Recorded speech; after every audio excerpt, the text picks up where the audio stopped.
became violently ill. This is a very concerning issue. I'm concerned about the health of my family. There was no hint that there was anything beyond fluoride. That should give all of us pause. I deeply apologize. Action level for lead is 15, significantly dangerous. We turned them on and immediately it was just brown. I'm not going to drink it until I get test results. What condition are my pipes in right now? What condition is my water heater in right now that I'm not going to be continually exposed? That's going to be permanent damage. There was language that was intentionally changed. It's not that dissimilar from the problem they had in Flint, Michigan. Good evening, and thanks for staying with us for this What's in Our Water special report. Situation in Sandy with contaminated water affected thousands. But there's important lessons that we can all learn. Here is what we know right now about the extreme fluoride leak that led to dangerous levels of lead, copper, and other metals leaching into the water supply. It was caused by a power outage in an out-of-use water well. Now, initially, potentially toxic amounts of undiluted fluoride was sent into the system. And that excess fluoride stripped water pipes of those other dangerous metals. Several dozen people were sickened. On top of the health concerns for hundreds of families, Sandy City is facing major outrage from residents who were not properly warned. Tonight, the city's public works director is on paid administrative leave pending an investigation into how the entire incident was handled. State officials say it is too early to tell if Sandy will face fines or citations for removing mandatory safety warnings in the public notice. The city has already been cited for failing to adequately notify the public about the contamination.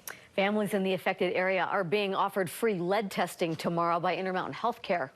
The tests are available to anyone living in zones 1, 2, or 3. Those are the zones indicated on the screen there in red, blue, and yellow lines on the map, or the general area between 106th and 114th South, 7th East, and 2140 East.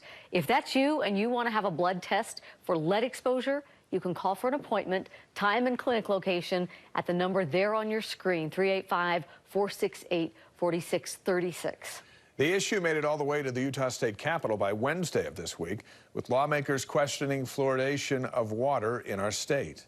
That should give all of us pause to say, is it safe? So what we're trying to look at is there a legislative opportunity here to provide public safety, or does the state already have sufficient regulation? Representative Steve Handy says he's just thinking about the possibility of introducing a bill to put a moratorium on adding fluoride to water in Utah for 6 months to a year, while experts understand exactly what happened in Sandy.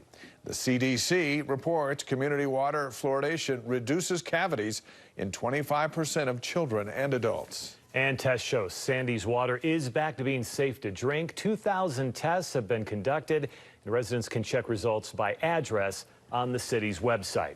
Now, plenty of people, though, say that they have lost trust in the city. Yeah, some are turning to private companies to test their own taps. It's something that's actually relatively simple to do, and you could have the results back the very next day. 70+ different elements we can see. At American West Analytical Laboratories in Salt Lake City, clean water is their passion. Just seeing the results drop over time, it's interesting and rewarding. Here they can test for just about anything, including fluoride, lead, and copper. It's not terribly expensive. It probably would run anywhere from, for lead and copper, would probably run $20 to $40 depending on what you're doing. Pretty affordable for peace of mind for your family. And it's not hard to get a breakdown of what you're drinking in your home.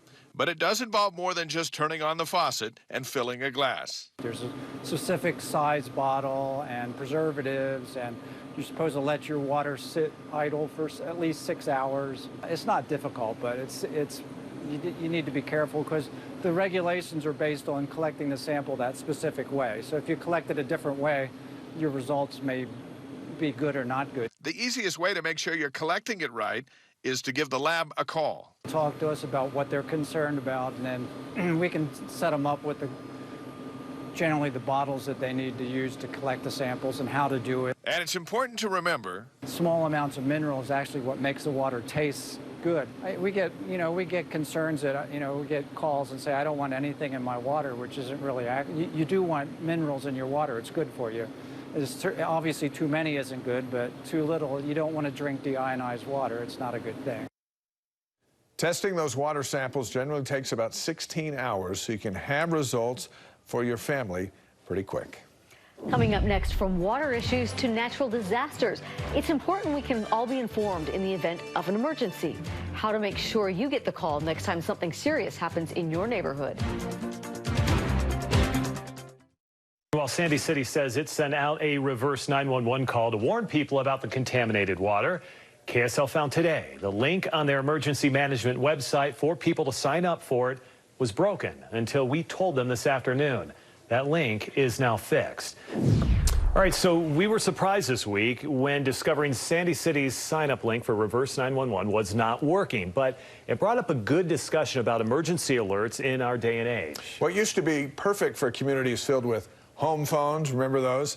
Well, it's now a system that struggles to reach the intended residents. We can help, though, if we make sure to sign up for our community's reverse 911 system.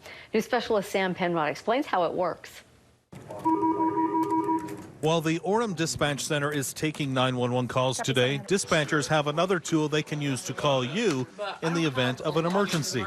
Reverse 911. Like I said, it's the fastest way because it's easy for us to use the operating system, and it just sends it out to the area we want it to go to. Vicki Shelley is a dispatch supervisor in Orem, which has had reverse 911 for a decade. Like many Utah dispatch centers, Orem uses it to help find missing children, announce evacuations, or ask residents to stay inside if there is a crime spree underway. It gets it out pretty fast, so if we have something going on where we need people to pay attention or like look out for someone or something, we send it out and it hits them immediately. Last week in Sandy, few homeowners in the affected neighborhood reported getting the reverse 911 call about the water situation, and it all has to do with more households abandoning their landlines. Well, the incident with Sandy's water emergency didn't reach a lot of people it needed to. Regardless of where you live, there's something simple that you can do to ensure you get a reverse 911 call. Landlines, it will automatically send to a landline.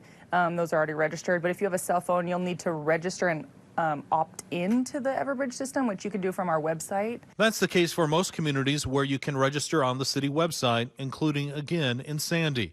Dispatchers say it's also important for people who receive a reverse 911 call to take it serious and pay attention to the instructions. If we send out a message that says, listen to this message, please listen to the message and read the information before you just call the police and start asking what's happening, because if we have to send one of those out, we're probably pretty busy and we don't need to become inundated with phone calls from the public asking what's going on when we just send out that information. An effective tool in the event of an emergency. Sam Penrod, KSL 5 News. Sam, thank you. And there are some other options to make sure you are in the know in the event of an emergency. You can make sure to follow your city and city emergency services departments on social media. Many post important information in those places as well. We'll be right back. Thanks for staying up with us for this important safety report. You can find more information on this on our website, ksltv.com. Have a great weekend.